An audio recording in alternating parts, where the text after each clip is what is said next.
Welcome guys, Brendan here from Terminated Gaming. Once again, we're back on World of Warships, this time with a Tier 7 replay, huh?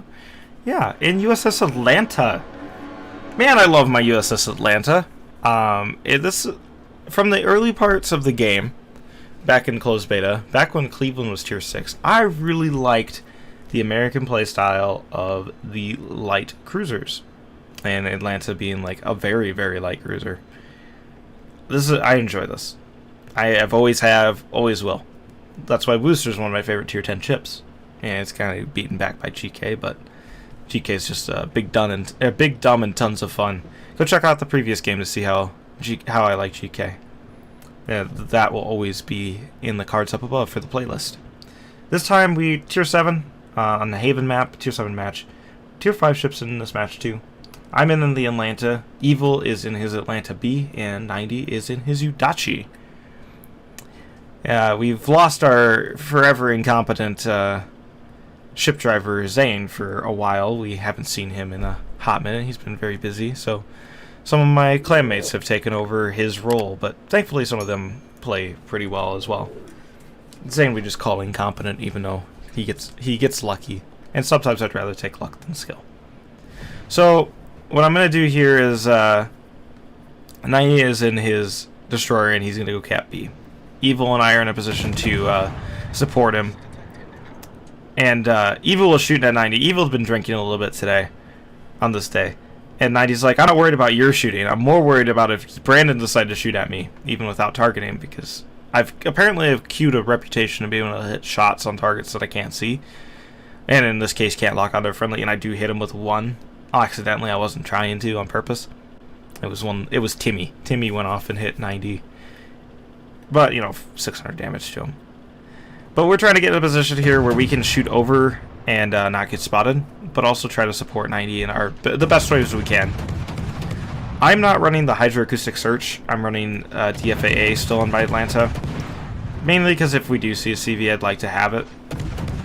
And I don't think Atlanta really needs the DFA, or the hydro. It doesn't need it, but it's nice if it has it. Because you should be just... In Atlanta, if you're getting torpedoed by a destroyer, it's at close range, so you should already know that there's going to be torpedoes in the water. Speaking of destroyers, we've already lost one to the enemy, Minekaze. Do you like close matches? Do you like stressful matches? Well, let me tell you, it doesn't get much more stressful than this one for a while. I'm trying to push up because this enemy Atlanta I thought was actually pushing 90. He's actually sailing away, but I was trying to get in a position to actually help 90 here. And also, I'm far enough back where I can't really shoot at anything besides potentially this shores, as he's going to come around the corner here. At this situation, I was debating whether or not to actually switch into AP would have been good.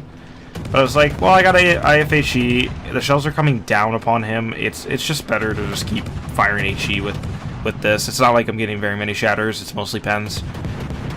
And you're more likely to bounce. So I was like, HE all the way here. And we're doing a decent amount of damage here to the shores. Notice I have priority target and incoming fire. This is a temporary build on this guy because the commander doesn't have a lot of points. But we have enough shells in the air now, especially with Evil hitting a couple there. I was able to snag that kill. And we're up to almost 15,000 damage and a kill already. But we are already 3 destroyers down. 90 is our only destroyer left in the match, whereas the enemy team still has all 4 of theirs. Really poor play on the part of our other destroyers. All 3 of them went to CCAP. All 3 of them died at CCAP. 90 is still alive. I'm telling him, hey, you need to get out of there. The Atlanta's not pushing him, but he's there in a position to mess with him. It's like we can't lose our other destroyers. So 90 is going to withdraw. He's got the cap on B, but he's going to withdraw and attempt to live another day to fight. Meanwhile, I'm going to push up here to try to shoot at this Atlanta. I am spotted by the Shiratsuyu here, but I'm banking on that my shell arc is high enough. Granted, the Atlanta can also return fire, but that the New Mexico can't actually shoot me. So as we can see, the Atlanta is the only thing that is actively trying to shoot me, and his accuracy is not great here at the bat. Meanwhile, we're getting a decent amount of hits. Both me and him go unspotted here. I pop a radar, and I was like, oh, hey, I can still shoot him. Nope. He has gotten pushed up to the point where my shells can't actually fly over this island very well, but he can, I think, return fire better. Yeah. So I'm like, okay, well, this is no longer a unfair fight in my advantage, so I'm going to start reversing. And Evil's out there still dealing with the Shiratsuyu. And at this point, I see that the Shiratsuyu has actually opened fire on me. So I switched fire over to him. Since I can't shoot the Atlanta, I might as well shoot at the destroyer. Meanwhile, the Shiratsuyu's noticed the error of his ways. He's starting to slow up. He's going to try to smoke up here, I believe. Or he's just playing with the throttle to try to avoid us. Atlanta shells are not hard to avoid, as they travel forever in the air. The enemy Atlanta is pushed up, and he's actually going to try to turn around to come around and mess with me. Meanwhile, the enemy New Mexico is pushed up a little bit. Put a few shots on him, not super much there, because I was trying to get turned to a position to shoot more at him. Here the Atlanta is going to make his turn around to try to come in and engage me. I think and torp me is his plan here. But I'm, of course, aware of what he's doing. He's close enough to me. So I'm going to pull away from the island a little bit here. I'm going to make sure that maybe there's nothing in a position to shoot me right at the moment. We're going to try to potentially deal with this Shiratsuyu next, as the destroyers need to be dead. I put a few shells around there. I'm going to I was thinking about turning to launch torpedoes, but then I noticed he's actually turning outward. So, and I've also reloaded AP for this situation. But the Calacciolo does take out the Atlanta there from the other side. So now at this point I reload the HE again, because that is my most effective shell type. AP is effective at really close range, because you're going to put a lot of it down quick. And that's the great thing about the Atlanta. There's an enemy T-61 over here in B. That was what did just temporarily spot me. And he is, I believe, shooting, so that's also not helpful to him. But I radared anyways. I shouldn't have radared. I think I even pointed that out to Evil and 90 here, as the T-61 was shooting, so he was going to get spotted regardless. But this is what Atlanta's good at, is just quickly making short work of destroyers. And this T-61 is not going to get to do much here. No, just a couple more shells and he is going to be dead. I believe he did. No, that's friendly torpedoes behind me. 90 called out that, hey, don't move, there's torpedoes coming in. And I was like, okay, I will continue going forward, because I really didn't want to back out in front of the Duke York anyways. So I'm actually going to push the Shiratsuyu at this point. The Shiratsuyu knows I'm here, but he's close enough range where I'm going to spot him guaranteed. He does shoot, which makes it easier. I didn't lead him good enough to start with, and he pops his smoke. So it was a really smart play on his part. The New Mexico behind him is going to be the problem that I have. Shiratsuyu even launched torpedoes at me. I'm just scattering shells into that smoke, because now the New Mexico's behind it, and I can't get spotted when I'm shooting, because there's nothing in position to shoot me. The Nagato from across the map, or well, not across the map, but outside of my gun range, takes out Evil here. So I'm starting to withdraw because I'm far enough forward that I need to withdraw. Shiratsuyu is going to get to live another day. Well, until he gets spotted and I get to shoot him again. But thankfully we gave early warning with the torpedoes against our friendlies, so they could deal with that. I put a couple shells out at the New Mex here. And then the Duke York's going to be popping up next, so I'm going to switch around to start shooting at him. Meanwhile, keep maneuvering the whole time, so that way you make yourself the hardest target possible. I was like, oh shoot, the Duke York's actually firing AP here. He does 6,000 damage to me. New Mexico misses. I'm giving the New Mexico a harder to hit profile. Meanwhile, we're just going to continue to land shells constantly against this Duke York. The Nagato fired at me, misses, because I've been changing up. Our Arizona's making a very ill-advised move here. Meanwhile, 90 gets the Acosta. I kill the Duke York. Arizona's pushing up against the Nagato, the Shiratsuyu, and the New Mexico. Now, if this was just like him versus New Mexico, I could see this potentially working for him, but it's not. It's not necessarily a well-advised move. As long as the New Mexico doesn't shoot him in his turn, I could see this working. And the New Mexico chooses not to. But there is still a destroyer out there. The destroyer still has torpedoes. I turn and actually avoid every single one of the New Mexico shells, set him on fire, and he puts it out. Put a few more shots out there. He can no longer spot me. I'm outside of gun range, so my detection immediately drops off.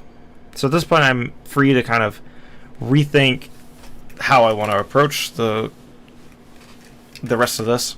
We are losing, even though we match them in number of ships. And we also match them pretty decently on health right now. But they do have an extra destroyer compared to us.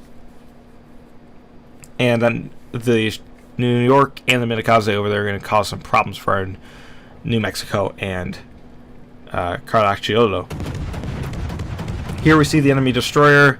His engine got taken out by one of the Arizona secondaries. And at this range, I'm going to make very difficult... It's going to look very difficult for me to land shells on that destroyer, even though the destroyer is barely moving. Because he's actually not running last stand. So the Arizona is trying to do the best he can. He also has a Nagato shooting at him, which is what just chunked him for a bunch of his health. Main thing here is I want that destroyer to stay lit for long enough that I could potentially kill him. I fire this salvo blind here. The Arizona actually kills the Shiratsuyu, but the Shiratsuyu trades with the Arizona. Once again, drops off detection as the Nagato and New Mexico... Well, the Nagato doesn't have direct line of sight on me, and the New Mexico is too far away from me. 90's pushed back into B, so I'm pushing southward. The friendly team has killed the Minakaze and the Shiratsuyu, so now they're down to 3 battleships. Now I'm going to continue to push forward here against the Nagato and the New Mexico. I'm not too worried about the New Mexico as much as I am against the Nagato. I'm also holding my fire until the point where either the Nagato could stay lit and I won't be spotted, or I know the Nagato is not going to return fire at me. Meanwhile, I've spotted the New Mexico again, and New Mexico is actually going to come out into a position within range here shortly. So opening up against any of them would result in my spotting. But there is a smoke screen still up from the Shiratsuyu to my right.